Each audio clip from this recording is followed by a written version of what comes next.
마태복음 28장 19절 20절 그리고 사도행전 1장 8절 말씀을 같이 함께 읽어보도록 하겠습니다. 화면 부탁드릴게요.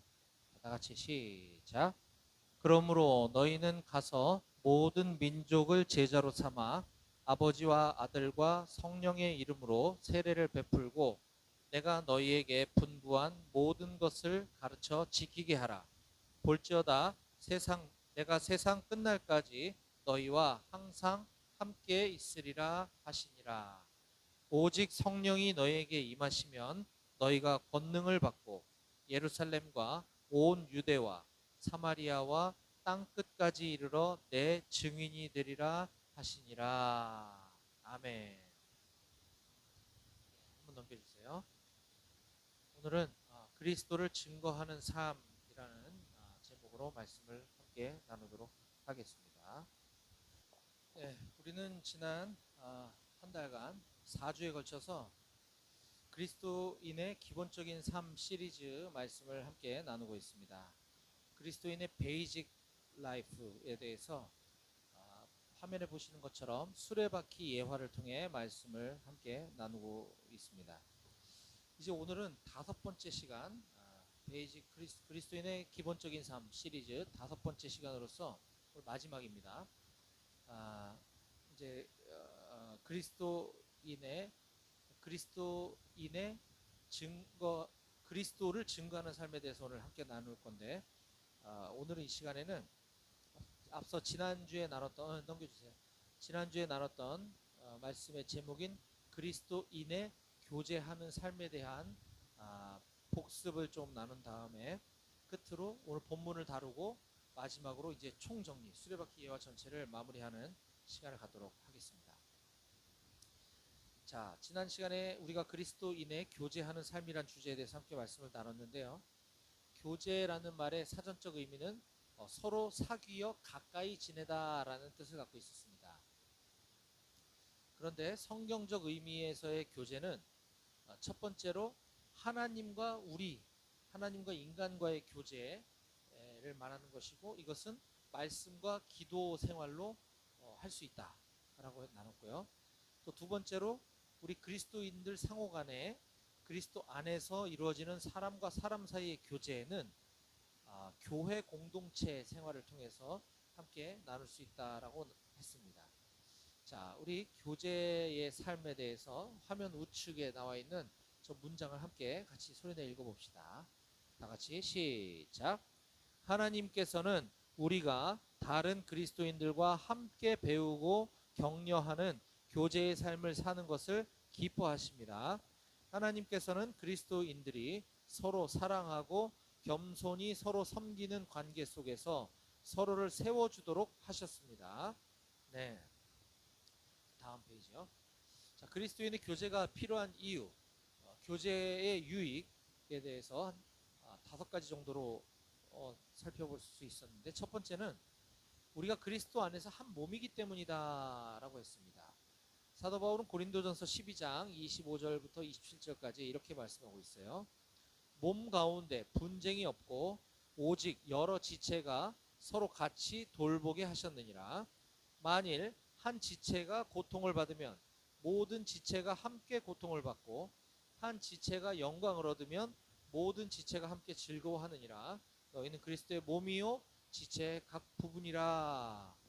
아멘. 그렇기 때문에 우리가 그리스도 안에서 같이 교제를 나눠야 한다. 두 번째, 서로를 도와주고 세워주기 위해서다라고 했습니다. 갈라디아서 6장 2절에 너희가 짐을 서로 지라 그리하여 그리스도의 법을 성취하라라고 사도 바울이 권면하고 있습니다. 무거운 짐, 너무너무 무거운 짐을 누군가 지고 있다면 그걸 서로 도와주고 세워줘라. 그래서 우리 그리스도인들 간의 교제가 필요하다. 세 번째, 삶의 기쁨과 슬픔을 함께 나누어 격려와 위로를 받고 쉼을 얻기 위해서다라고 했습니다. 로마서 12장 15절에 즐거워하는 자들과 함께 즐거워하고 우는 자들과 함께 울라라고 가르치고 있습니다. 네 번째는 서로의 성장을 도와주기 때문에 우리가 상호 교제를 나눠야 한다라고 했습니다. 잠언 27장 17절에 철이 철을 날카롭게 하는 것 같이 사람이 그의 친구의 얼굴을 빛나게 하느니라 라고 말씀하고 있습니다.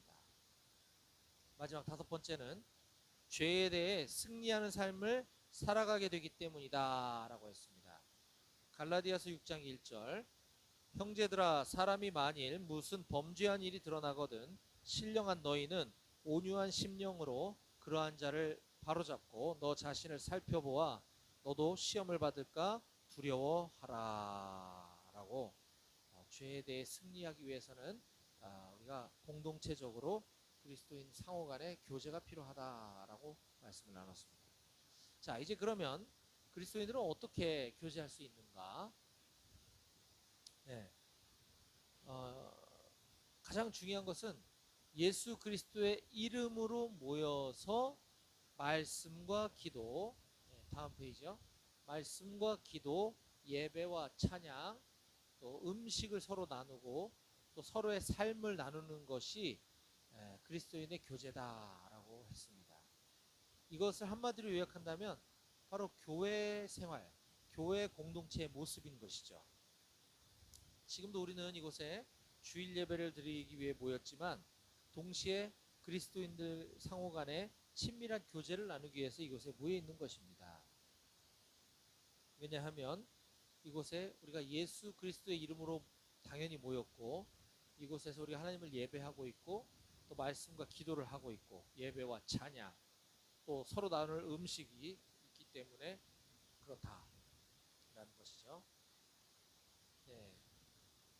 그러므로 그리스도인으로서 교제하는 삶을 살아가기 위해서는 우리가 서로 모이기를 힘쓰고 또 이 교회에 자주 와서 서로 예배만 드리는 것이 아니라 서로 대화도 나누고 교제도 나누는 것이 서로에게 매우 유익하다라고 지난주에 함께 말씀을 나누었습니다. 자, 이제 오늘은 이제 수레바퀴 예와 그리스도인의 기본적인 삶 시리즈 마지막 다섯 번째 시간으로서 증거의 살 부분에 대해서 함께 말씀을 살펴보도록 하겠습니다. 자, 증거의 살 밑에 나와 있는 수레바퀴 예화의 네 가지 살 중에 한 가지 축을 담당하는 증거의 살은 다른 말로 영혼의 운동이라고 표현할 수 있겠습니다. 우리가 네 가지 살에 대해서 지금 살펴보았는데 말씀의 살, 기도의 살, 교제의 살, 증거의 살, 이 네 가지가 바퀴 살 네 가지였습니다. 먼저 말씀은 영혼의 양식이라고 그랬습니다. 영혼의 양식. 기도는 영혼의 호흡이다 라고 할 수 있었습니다. 또 교제는 지난주에 나눴던 교제는 영혼의 안식이다 라고 할 수 있다면 이제 오늘 증거는 예수 그리스도를 증거하는 삶은 영혼의 운동과 같다라고 할 수 있는 것이죠. 자, 화면 우측에 나와 있는 증거의 살, 영혼의 운동에 대한 설명을 함께 같이 읽어보도록 하겠습니다. 시작. 그리스도 안에서 새 생명을 얻은 우리는 다른 사람들도 이 영생의 축복을 받아 누릴 수 있도록 도와주어야 합니다. 하나님께서는 믿는 우리에게 세상에 나아가 그리스도의 복음을 전하는 특권과 책임을 주셨습니다. 그렇죠? 예수 그리스도의 복음이 모든 사람들에게 전해져야 하는 것은 하나님께서 그걸 간절히 원하시기 때문입니다. 하나님의 뜻입니다. 자, 하나님께서는 우리가 아는 것처럼 하나님 스스로 할 수 없는 일이 없으신 분입니다. 하나님은 혼자서 모든 걸 다 하실 수 있으세요. 그런데 이 일을 하나님이 간절히 원하시는 그리스도의 복음이 전파되는 이것을 우리에게 책임과 특권으로 주셨다라고 하는 것은 정말 놀라운 감격이 아닐 수 없습니다. 하나님께서 혼자 하실 수 있는 것을 우리에게 부탁하셨다. 우리를 통해서 그 일을 감당하기 원하신다는 것이 얼마나 놀라운 특권이 아니겠습니까? 라는 것이죠. 자, 오늘 우리가 읽었던 다음 페이지 마태복음 28장 19절 20절 말씀과 사도행전 1장 8절 말씀을 일컬어 주님의 지상 명령이다라고 얘기합니다. 주님의 지상 명령. 밑에 두 가지 한자가 나와 있죠. 네. 땅 지자의 윗상자를 쓰는 지상 명령인가, 아니면 지극할 지자의 윗상자를 쓰는 지상 명령인가. 저는 예전에 저 한자를 알기 전에는 교회에서 가끔 말씀하시는 이 주님의 지상 명령에 대해서 위에 한자인 줄 알았어요. 왜냐하면 이 말씀이 마태복음 28장 19, 20절과 사도행전 1장 8절 말씀이 예수님께서 부활하시고 이 지상에서의 마지막 사역을 마무리하신 다음에 여러 사람들이 보는 앞에서 하늘로 승천하시기 전에 마지막에 하셨던 말씀이기 때문에 이 지상에서 마지막으로 하신 명령이구나 이렇게 이해했는데 그게 아니라는 것이죠. 한자어에 나와 있듯이 저것은 지극히 높은 명령, 가장 중요하고 위대한 명령이라는 뜻을 갖고 있는 밑에 한자어를 쓴다는 것이죠. 그래서 영어로는 이 주님의 지상 명령을 The Great Commission이라고 얘기합니다. Great Commission. 자, 바로 이러한 그리스도의 복음이 전해져야 하는 일이 하나님께서 얼마나 간절히 원하시고 계신지에 대해서 마태, 마가, 누가, 요한, 사복음서는 그 마지막 장을 이렇게 장식하고 있습니다. 자, 다음 페이지요. 네, 한 번 더. 마태복음은 전체가 28장으로 구성되어 있는데 그 맨 마지막 장인 28장 19, 20절에는 이렇게 기록하고 있습니다. 아까 읽었던 거죠. 그러므로 너희는 가서 모든 민족을 제자로 삼아 아버지와 아들과 성령의 이름으로 세례를 베풀고 내가 너에게 분부한 모든 것을 가르쳐 지키게 하라. 네. 제자 삼아라. 세례를 베풀어라. 하나님의 말씀을, 예수 그리스도의 가르침을 가르치고 지키게 하라 라는 것이죠.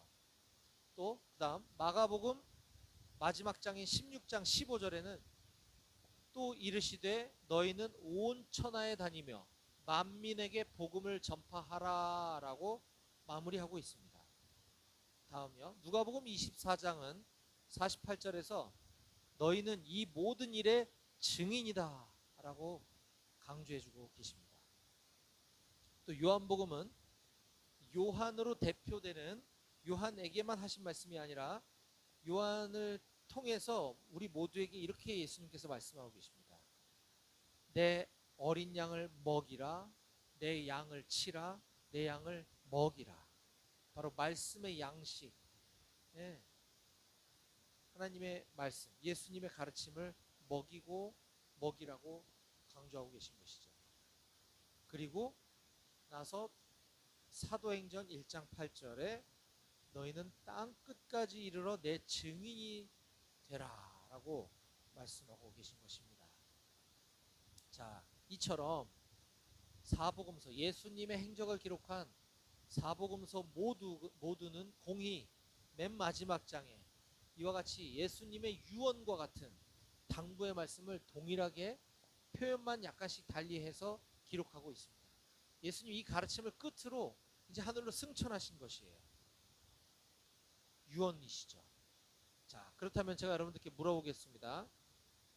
이 말씀들은 당시 거기 모여있던 사람들에게만 주신 말씀일까요? 1번 아니면 2번 오늘을 살아가고 있는 우리 모두에게 해당되는 말씀일까요? 1번 아니면 2번 어느 걸까요? 다시 이 말씀들은 예수님 당시에 거기 모여있던 사람들에게만 필요해서 주신 말씀일까요? 아니면 우리 모두에게도 똑같이 주신 말씀일까요? 전자가 1번, 후자가 2번이라면 2번이겠죠? 그렇죠? 네, 뭐 이런 걸 물어보냐? 너무 당연한 거 아니야? 라는 같은데 2번이죠. 그런데 너무나 안타까운 것은 많은 그리스도인들이 이와 같은 증거의 삶을 살아가려고 하지 않는다라는 것입니다. 네, 고마워요. 네. 전도에 대해서 말하는 사람들은 많지만 실제로 예수 그리스도를 전하고 증거하는 사람들은 별로 없습니다. 한 통계에 의하면 평신도 1000명과, 이거 우리나라 통계입니다. 평신도 1000명과 목회자 6명을 합친 숫자가 1년에 겨우 1명 정도에게 복음을 전한다고 하는 안타까운 통계가 있습니다. 우리는 앞서 사도행전 1장 8절 말씀에서 주님이 우리에게 당부하신 말씀을 들었습니다. 네, 이는 우리가 우리 주위 사람들로부터 접근하기 쉬운 사람들로부터 시작해서 점진적으로 그 대상을 넓혀서 확대해 가라는 뜻입니다. 예루살렘, 온 유대, 사마리아, 땅끝까지. 다음 페이지요. 부족하지만 제 얘기를 좀 나누려고 합니다. 저는 주중에는 직장을 다니고 있어요. 평범한 회사원입니다. 나의 예루살렘은 어디인가? 바로 내가 만나는 직장인들이겠죠. 내가 생활하는 곳, 내 일터. 그렇다면 여러분들은 어디겠습니까? 여러분들의 예루살렘, 바로 부대가 되겠죠. 생활관, 우리 중대, 우리 대대원들이 되겠죠. 이들이 우리가 그리스도의 복음을 전해야 될 사람들인 것입니다. 자, 두 번째, 저는 복음을 전할 그 대상과 범위를 조금씩 확대해 나가서 제가 지금은 강원도 지역에서 일을 하고 있긴 하지만 그 전에 서울 강남 쪽에서 직장을 다닐 때부터 시작해서 지금 10수년째 서울 강남 양재를 중심으로 그 일대에 있는 직장인들, 주부들과 함께 하나님의 말씀을 제대로 연구하고 그 말씀대로 살아내고자, 예수 그리스도의 증인된 삶을 살아가고자 직장인 성경 공부 모임의 리더로 섬기고 있습니다. 온 유대, 사마리아라고 할 수 있겠죠. 다음이요. 거기서 제가 앞에 거기에서 제가 강남에서 시작된 것이 직장을 경기도, 광주, 하남 지역으로 발령을 받아 갔을 때 그곳에 있는 경기도, 광주 지역, 하남 지역에 있는 마찬가지로 직장인들을 대상으로 동일한 하나님의 말씀을 제대로 공부하고 가르쳐서 그 말씀을 지키며 살아갈 수 있도록 하는 성경 공부 모임을 또다시 개척을 한 바 있습니다. 다음이요. 그러다가 지난 2018년 여름쯤에 하나님께서는 저를 느닷없이 군인교회로 부르셨습니다. 그 인근에 있는 문예리 동원훈련장, 포병 동원훈련장 한마음교회에서 여러분들과 같은 우리 군인 청년들에게 복음을 전하는 삶을 새롭게 살도록 시작해 주셔서 올해로 만 6년 7년차 지금 군선교를 감당하고 있습니다. 다음이요. 네. 그 다음 예루살렘과 온 유대와 사마리아와 땅끝까지. 네. 지금까지 복음을 들어보기 어려운 곳, 복음을 한 번도 들어본 적이 없는 곳, 중국과 같은 공산권 국가와 이란이나 터키와 같은 이슬람권 국가까지 여름이면 휴가를 내어서 아까 저와 함께 동역하고 있는 직장인 성경공부 선교회 우리 동역자들과 함께 휴가를 맞춰서 태국, 중국 상해, 충칭, 터키 이런 곳에 여름이면 단기 선교를 다녀오고 있습니다. 근본 여름에는 키르기즈스탄으로 또 단기 선교를 가려고 지금 기도하며 준비 중에 있습니다.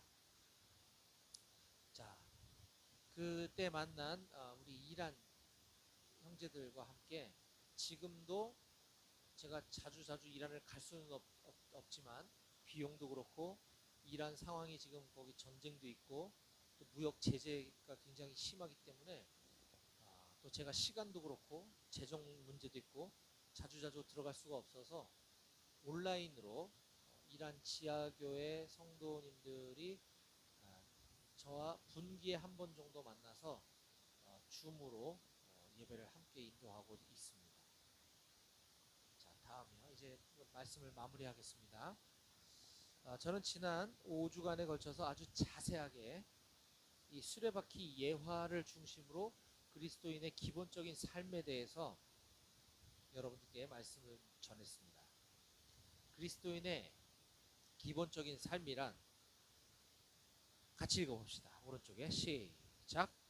그리스도인으로서 일상생활 가운데 하나님과 사람들과의 올바른 관계를 형성하기 위해 말씀, 기도, 교제, 증거, 전도의 삶을 매일매일의 삶 가운데 순종으로 살아가는 것이다 라고 했습니다.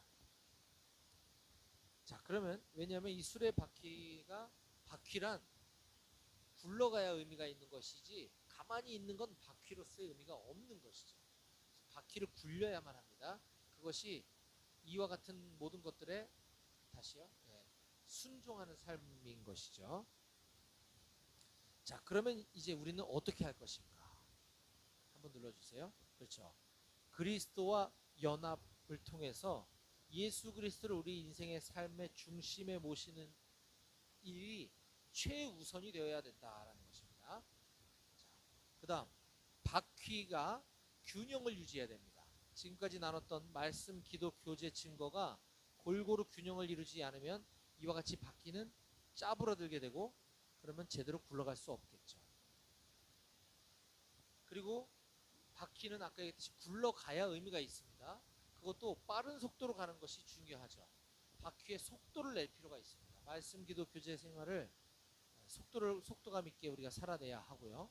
또 하나 중요한 것은 바퀴의 크기가 늘어나야 된다는 것입니다. 한 번 더요. 네. 바퀴 사이즈가 작기보다는 바퀴 사이즈가 큰 것이 의미가 있겠죠. 자, 이와 같은 모든 것들이 조화를 이룰 때 바로 성령 충만한 삶을 살아낼 수 있는 것입니다. 네, 다음요. 자, 한 번 더. 우리는 고난이라는 인생의 언덕을 살아가다 보면 자주 이와 같이 맞닥뜨리게 됩니다. 어떤 고난은 언덕이 작고 낮아서 넘어가기 쉬울 경우도 있지만 때로는 저 오른쪽에 있는 것처럼 굉장히 커서 견디기 어려운, 건너가기 힘겨운 우리 인생의 고난이라는 언덕도 우리를 기다리고 있는 것이 사실입니다. 자, 이와 같은 우리 인생에서 고난이라는 언덕을 만났을 때 우리가 지난 5주 동안 배웠던 이 수레바퀴의 크기가 작다면 한번 눌러보실까요? 이와 같이 힘겨운 인생의 언덕을 만났을 때 좌절하고 수렁에 빠져서 힘겨워하게 될 것입니다. 하지만 한 번 더요. 수레바퀴 사이즈가 이처럼 크다면 우리 삶의 고난이나 인생의 언덕 따위는 아주 쉽게 이렇게 건너갈 수 있는 것을 우리가 볼 수 있었습니다. 저는 우리 사랑하는 모든 임마누엘 교회 청년들이 우리가 지금까지 배웠던 이 수레바퀴의 사이즈를 키워서 모두가 성령 충만한 그리스도인들로 다 살아갈 수 있게 되기를 주님의 이름으로 간절히 축원드립니다. 아멘. 기도하시겠습니다.